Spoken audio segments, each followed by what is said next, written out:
और दोस्तों हमारी इस महीने की जो सीरीज़ है जिसमें we are all learning to become good and responsible citizens of our country, आज हम खास बात कर रहे हैं कि बाइबल की जो शिक्षाएं हैं, जब हम इन्हें अपने सामने रखते हैं और इन पर चलते हैं, जब हम हर इंसान बाइबल की बताई हुई शिक्षाओं पर अपने जीवन को चलाता है, तो कैसे ये शिक्षाएं हमारे देश को बिल्ड करती हैं। That is such an interesting thought Rebecca.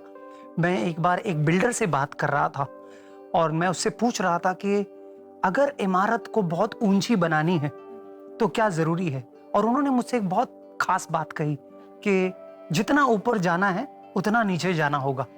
अब मैं तो शुरुआत में कंफ्यूज हो गया कि यार इसका क्या मतलब हुआ।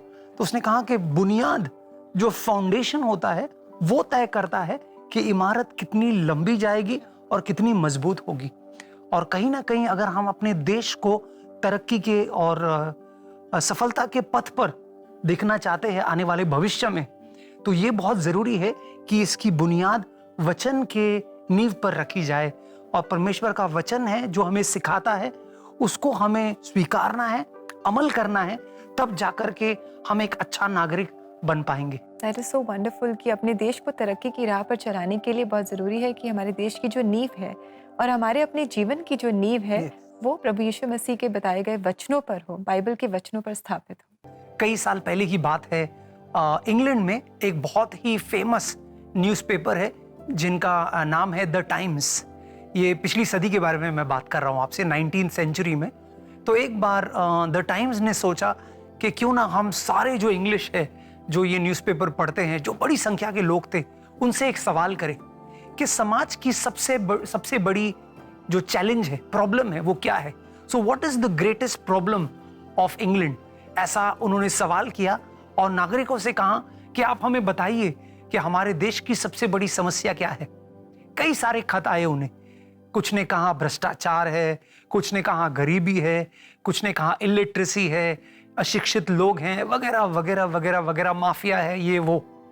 उनमें से एक खत जो था वो बिल्कुल ही अनोखा था, उन्होंने अपने अखबार में छापा। वो खत आया था जी.के. चेस्टरटन के द्वारा, जो एक मसीही भी थे और एक बहुत प्रसिद्ध राइटर थे, बहुत प्रसिद्ध लेखक थे। पता है उन्होंने क्या कहा कि इंग्लैंड की सबसे बड़ी समस्या है मैं। उनका जवाब था I am, signed GK. Chesterton. बहुत इंटरेस्टिंग है ना दोस्तों। एक अंग्रेजी में कहावत है, the heart of the human problem is the problem of the human heart. अगर हमें ये इस बात का एहसास हो कि हम गलत हैं, हमें जीवन को बदलना है, अगर हमारे देश को बदलना है, तो हमें अच्छा नागरिक बनना है, ना कि उस नेता को बदले, वो पार्टी को बदले, ये करे, ऐसा करे, वैसा करे। नहीं, पहले शुरुआत हमसे होगी दोस्तों। और यही परमेश्वर का वचन भी हमें कहता है। हमें वो पहल करनी है, एक मसीह होने के नाते एक ज्योति बनना है, एक उजाला बनना है, वचन को समझना है और वचन के अनुसार हमें अपना जीवन जीना है। मीका की किताब में एक बहुत खूबसूरत वचन है जो मैं आपके लिए पढ़ना चाहता हूं। मीका का 6वां अध्याय और 8वां वचन। देखिए प्रभु का वचन हमसे क्या कह रहा है। माइका चैप्टर 6 वर्स 8, मीका का 6वां अध्याय 8वां वचन कहता है, हे मनुष्य, प्रभु ने तुझे बताया है कि उचित क्या है और वह तुझसे क्या चाहता है। यही ना कि तू न्याय सिद्धांत का पालन कर, करुणा से प्रेम करे और नम्रता पूर्वक अपने परमेश्वर के मार्ग पर चले। कितना साफ है ना दोस्तों परमेश्वर का वचन। प्रभु हमसे उम्मीद रखता है कि अगर हमें अच्छा नागरिक बनना है, देश को परिवर्तित होते हुए देखना है, तो हमें कुछ चीजें करना है। हमें नम्र होना है, हमें प्रभु के राह पर चलना है, हमें सही फैसले लेने हैं।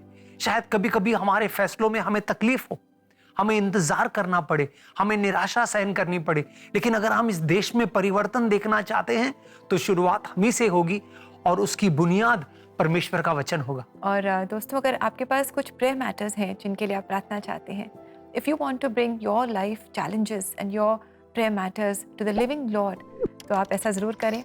We would love to pray for you and with you. आप हमें कॉल कर सकते हैं अपनी प्रेयर रिक्वेस्ट के साथ, अपने मैसेजेस आप हमें व्हाट्सएप भी कर सकते हैं। हमारा नंबर है 9910401010।